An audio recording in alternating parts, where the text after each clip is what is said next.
What is that? Apaan tuh?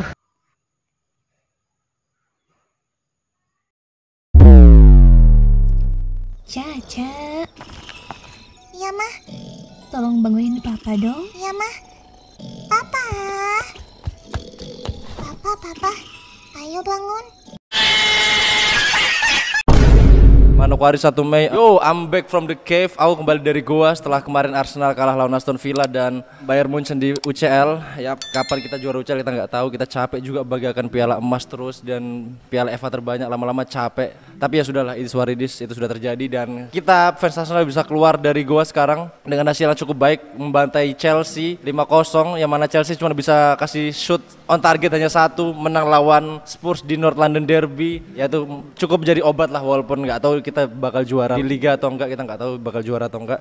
Mungkin di pembahasan pertama aku mau bahas tentang hip hop beef. Kalau misalnya kalian mau skip, masuk skip aja karena di deskripsi ada pembahasan kan soal bola atau bla bla bla yang lain gitu. Kalau misalnya kalian mau pilih dan pengen hemat paket gitu ya. Pop beef lagi seru banget sekarang karena setelah kemarin antara persaingan Big Three, K-Dot, J. Cole dan Drake. BTW aku pakai bajunya J. Cole hari ini, makanya saya gak pakai baju yang di belakang itu. Lagi seru banget soalnya Kanye West join war bersama Rick Ross juga, A$AP Rocky di album terbarunya Metro Booming yang We Still Don't Trust You. The Weeknd juga join walaupun dengan ngedisnya pakai cara nyanyi. Sebenarnya kemarin baru lihat konten tentang lagu Eminem yang berjudul Zeus memprediksi bahwa orang-orang akan menjatuhkan Drake. Bahkan Drake sendiri di lagu balasannya yang Push Up itu sempat ngomong kayak 20 versus 1 gitu, 20 lawan 1. Dan kerennya tadi pagi Kendrick baru ngerilis lagu, aku lupa judulnya. Intinya kalau asal dia sempat nyinggung tentang 20 ghostwriter atau apa gitu dan sempat merecall Pusha T. Wah itu gokil sih, dan nggak tahu kedepannya bagaimana. Ngelihat J. Cole juga udah minta maaf kepada Kendrick, jadi mesti persaingan kedepannya bakal seru banget nih. Dari JJ Academy juga mengatakan bahwa ini hip hop kembali bangkit lagi setelah ya permasalahan ini, dan seru banget. Lebih seru mungkin kalau misalnya Pusha T ikut join dan I don't know ya. Terakhir kali Drake beef lawan Pusha T kan Pusha T langsung ngebongkar bahwa Drake itu punya anak Adonis nggak salah namanya. Koreksi kalau salah. Dan kalau misalnya kalian pengen nonton tentang meme atau update beef gitu ya di hip hop ini, aku punya rekomendasi channel YouTube namanya Errol Studio. Itu isinya meme hip hop semua itu dan itu keren. Di sisi lain perang hip hop sekarang yang terjadi, kalau orang-orang bilang tuh kayak Civil War begitu, ada pertarungan seru antara Quavo dan Chris Brown. Wah ini sangat menarik banget karena dua-duanya punya kasus penganiayaan terhadap perempuan, kalau nggak salah ya, koreksi. Kalau misalnya Chris Brown iya, kalau misalnya Quavo kurang tahu. Aku nggak terlalu ngikuti juga soalnya sih. Next kita bahas, sebelum bahas K-pop aku pengen bahas lagi tentang Marvel. Lagi seru banget minggu-minggu ini karena film Deadpool dan Wolverine merilis trailer dan banyak easter egg yang mencengangkan gitu. Contoh kayak kostum Giant Man yang dimiliki oleh Ant-Man, dan aku nggak tahu ya, aku speechless sih. Tapi ya lihat aja nanti Juli, kayaknya Marvel bakal bangkit sih kelihatannya, membangun setup untuk Secret War kedepannya gitu. Dan pengumuman dari aku lupa nama hero Marvel yang biru semua, nanti aku kasih fotonya dah. Itu juga udah rilis trailernya. Wah intinya seru lah, gokil. Jadi cukup gitu aja mungkin kalau berita dari Marvel. Ucapan pertama jelas sih untuk Leverkusen setelah kemarin berhasil memastikan gelar Bundesliga-nya. Lebih keren lagi tuh kalau misalnya di musim ini skuad Xabi Alonso tuh bisa berhasil mendapatkan treble dan invincible secara bersama. Itu menurutku suatu pencapaian yang keren banget, dan aku yakin banyak fans Karbi tuh yang bakal ngefans ke Leverkusen. Tiba-tiba ada aja fans back Leverkusen Indonesia or ya some kinda like that shit. Dan selamat juga untuk Aston Villa karena Aston Villa satu-satunya tim Inggris yang masih bermain di kompetisi Eropa. Menarik juga sih ngeliat Aston Villa sekarang. Tapi persaingan untuk peringkat 4 juga bakal seru karena Spurs kelihatannya bakal mati-matian kelihatannya. Di tanggal 3 Mei nanti ada Spurs versus Chelsea, dan harapanku semoga Spurs menang. Karena kalau misalnya Spurs menang berarti next kalau misalnya Manchester City kemungkinan dia nggak akan kalah, karena yakin banget Spurs mesti nggak pengen Arsenal juara, tapi mesti dia pengen masuk 4 besar paling nggak lah untuk jatah UCL musim depan kan. Dan aku ngerasa kayaknya kunci untuk siapapun yang juara Liga Inggris tahun ini tuh minimal kayak bisa kalahkan Spurs gitu, karena di sini kayak penghalang terbesarnya dari tiga-tiganya nih mesti Spurs, antara Liverpool, City dan Arsenal. Mungkin penghalang terbesar adalah Spurs, dan Spurs juga mengincar target 4 besar gitu. Ya kuncinya menurutku ada di Spurs gitulah. Dan lebih seru lagi pengaruh kegagalan dari Big Three antara Liverpool, Arsenal dan City adalah mereka gugur dari kompetisi Eropa mau nggak mau. Sekarang mereka pasti fokus di Liga Inggris. Tapi kemarin lumayan seneng dan sedih sih ngelihat Liverpool kalah lawan Everton. Di sisi lain seneng karena ya akhirnya Everton bisa menang Derby Merseyside kan. Cuman ya agak sedih aja gitu karena harapanku kemarin kalau misalnya Arsenal gak juara paling gak Liverpool lah gitu, karena Masa City terus yang mendominasi, tapi kalau ngeliat kemarin kayaknya harapan Liverpool makin kecil, tapi ya nggak tahu lah, bola masih tetap bergulir, apapun bisa terjadi. Lebih di Premier League yang mungkin kita highlight selain perebutan peringkat 4 dan jelas title race adalah perebutan peringkat 6, 7 dan perebutan battle relegation karena makin seru banget. Kalau kita bahas battle relegation dulu mungkin karena menurutku seru banget gitu. Siapapun yang berhasil lolos kan akhirnya bertahan survive di Premier League itu. Ada 3 klub juga, Nottingham, Burnley dan Luton. 2 klub promosi, Luton dan Burnley ini posisinya masih di degradasi dan Nottingham mungkin lebih diuntungkan. Tapi karena jaraknya cuma satu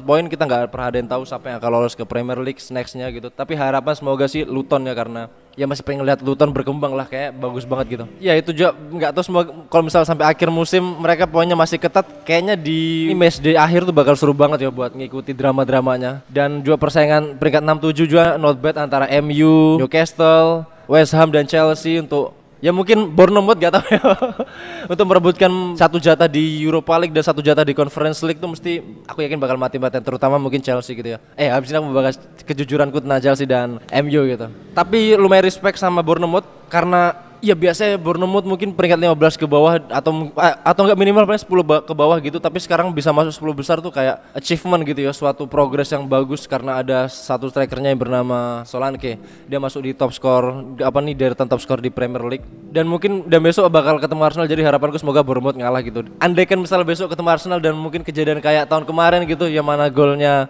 Nelson juga tuh lumayan menarik banget. Perasaan jujur tentang Chelsea dan MU karena mesti setiap aku bahas mereka 2 klub ini pasti selalu rame di TikTok atau di IG dan kadang aku capek juga debat gitu kan. Sebenarnya jujur agak sedih ngeliat Chelsea yang sekarang ya, karena biasanya masuk 5 besar apa 4 besar gitu dan bersaing di papan atas, tapi ngeliat sekarang masih terpontang-panting di papan tengah selama 2 musim berturut-turut. Sebenarnya agak kayak ada rasa janggal aja sih, kerasa kayak ya gimana gitu. Walaupun aku juga seneng ngeliat Villa naik, tapi kalau ngeliat tim-tim kayak MU atau Chelsea tetap di papan tengah tuh kayak bener gak sih, kayak ada yang beda gitu, ada yang kurang gitu. Dan kasihannya Chelsea tuh mereka salah satu tim korban dari politik mungkin ya, akibat perang Ukraine dan Rusia ini.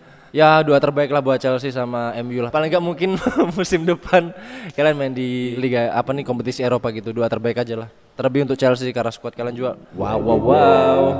Dan respect buat pendukung MU karena aku ngelihat di beberapa postingan rata-rata fans MU selalu berharap yang juara Premier League tahun ini adalah Arsenal. Jadi harapanku juga semoga FA Cup yang juara juga adalah MU gitu. Tapi kita gak ada yang tahu ya bro. Intinya kita harus menghentikan dominasi si biru muda. Oh sabar, aku lupa ngomong selamat juga buat Inter. Harusnya ngomong di depan tadi sih, bersama dengan Leverkusen dan Aston Villa. Selamat untuk Milan, berhasil menjadi Scudetto di Liga Italia, yang mana kalian berhasil ngalahkan rival utama kalian, yaitu AC Milan. Itu sangat, ya walaupun di UCL gagal, tapi kayaknya ini suatu hal yang berbeda gak sih? Kayak selebrasinya pas ngelawan musuh bebuyutan gitu, kayak ya selamat untuk para fans Inter dan ya tetap semangat untuk fans Milan gitu. Musim depan masih ada kesempatan insya Allah. Next pembahasan ada El Clasico. Wow. Nggak banyak ngomong sih karena kemarin kalau misalnya yang menang Barca pasti lebih seru gitu La Liga, walaupun jarak poinnya tetap jauh tapi paling enggak ya masih ada kesempatan tipis gitu. Tapi ngeliat sekarang kayaknya jelas yang juara La Liga pasti Madrid dan ya good luck lah buat Barca lah di next season gitu kan. Nggak tahu Xavi masih mau bertahan atau enggak gitu. Sama mungkin video ini aku tag berarti berapa hari setelah Indonesia kalah lawan Uzbekistan. Wow, enggak, ini aku bakal reels video pendek atau video cuplikannya enggak nih, karena aku lumayan agak greget juga ya karena jujur ya wasit agak memberi keputusan beberapa yang agak why gitu dan banyak orang Indonesia yang murka gitu. Wajar-wajar aja mungkin rilis stres atau frustasi. Tapi yang agak sebel mungkin kenapa kita selalu mengkambing hitamkan wasit gitu. Menurutku sendiri kita secara gameplay kita juga udah kalah, Bang.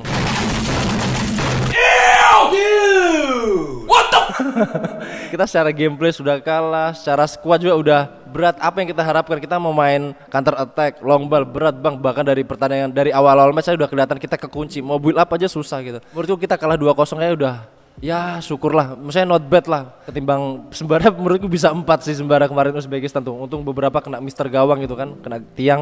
Jadi ya tetap harus diapresiasi, kita berhasil ke semifinal. Kita harus bangga juga karena progresnya kita kerasa banget daripada ya generasi sebelumnya gitu. Dan ya good luck untuk timnas U23 dan untuk timnas profesional di kancah penyisian Piala Dunia nanti.